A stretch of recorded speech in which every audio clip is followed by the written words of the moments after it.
May 3rd. From Jonathan Harker's journal, kept in shorthand. 3rd of May. Biarritz. Left Munich at 8:35 p.m. on 1st of May, arriving at Vienna early next morning. Should have arrived at 6:46, but train was an hour late. Budapest seems a wonderful place, from the glimpse which I got of it from the train and the little I could walk through the streets. I feared to go very far from the station, as we had arrived late, and would start as near the correct time as possible. The impression I had was that we were leaving the west and entering the east, the most western of splendid bridges over the Danube, which is here of noble width and depth, took us among the traditions of Turkish rule. We left in pretty good time, and came after nightfall to Klausenburg. Here I stopped for the night at the Hotel Royal.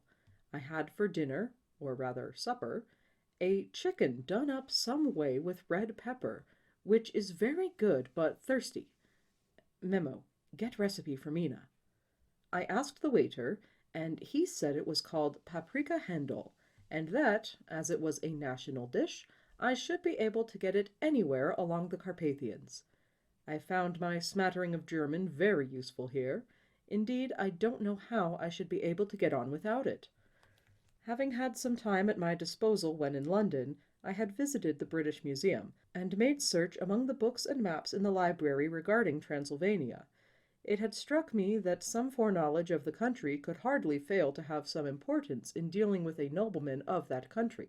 I find that the district he named is in the extreme east of the country, just on the borders of 3 states, Transylvania, Moldavia, and Bukovina, in the midst of the Carpathian Mountains, one of the wildest and least known portions of Europe. I was not able to light on any map or work giving the exact locality of the Castle Dracula, as there are no maps of this country as yet to compare with our own Ordnance Survey maps. But I found that Biarritz, the post town named by Count Dracula, is a fairly well-known place. I shall enter here some of my notes, as they may refresh my memory when I talk over my travels with Mina. In the population of Transylvania, there are 4 distinct nationalities: Saxons in the south, and mixed with them the Wallachs, who are the descendants of the Dacians, Magyars in the west, and Scales in the east and north. I am going among the latter, who claim to be descended from Attila and the Huns. This may be so, for when the Magyars conquered the country in the 11th century, they found the Huns settled in it. I read that every known superstition in the world is gathered into the horseshoe of the Carpathians, as it were the center of some sort of imaginative whirlpool. If so, my stay may be very interesting. Memo. I must ask the Count about all of them. I did not sleep well, though my bed was comfortable enough, for I had all sorts of queer dreams.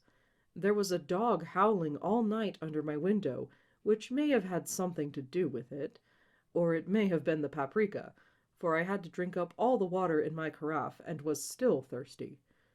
Towards morning I slept, and was wakened by the continuous knocking at my door, so I guess I must have been sleeping soundly then.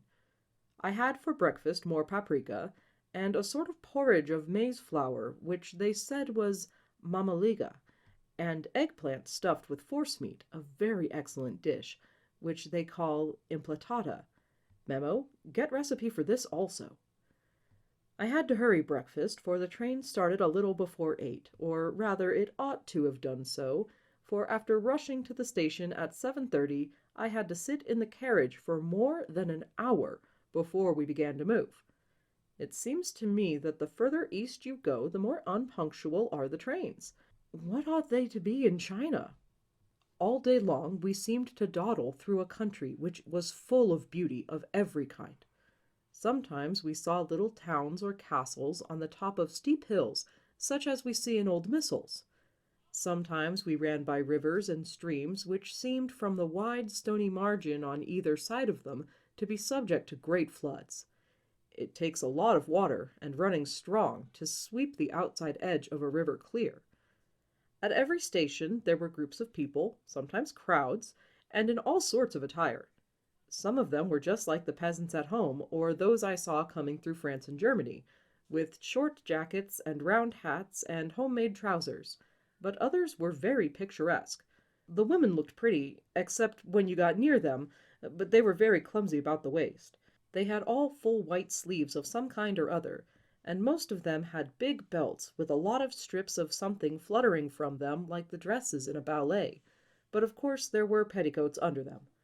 The strangest figures we saw were the Slovaks, who were more barbarian than the rest, with their big cowboy hats, great baggy dirty white trousers, white linen shirts, and enormous heavy leather belts, nearly a foot wide, all studded over with brass nails. They wore high boots, with their trousers tucked into them, and had long black hair and heavy black mustaches. They are very picturesque, but do not look prepossessing. On the stage they would be set down at once as some old Oriental band of brigands. They are, however, I am told, very harmless and rather wanting in natural self-assertion. It was on the dark side of twilight when we got to Bistritz, which is a very interesting old place.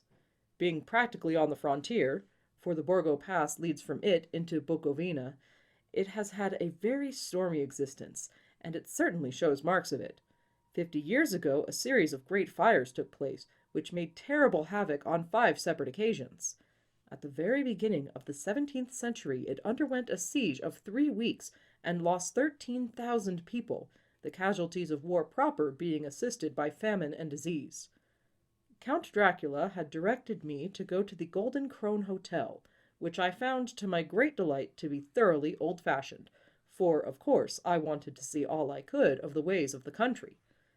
I was evidently expected, for when I got near the door I faced a cheery-looking elderly woman in the usual peasant dress, white undergarment with long double apron, front and back, of colored stuff fitting almost too tight for modesty.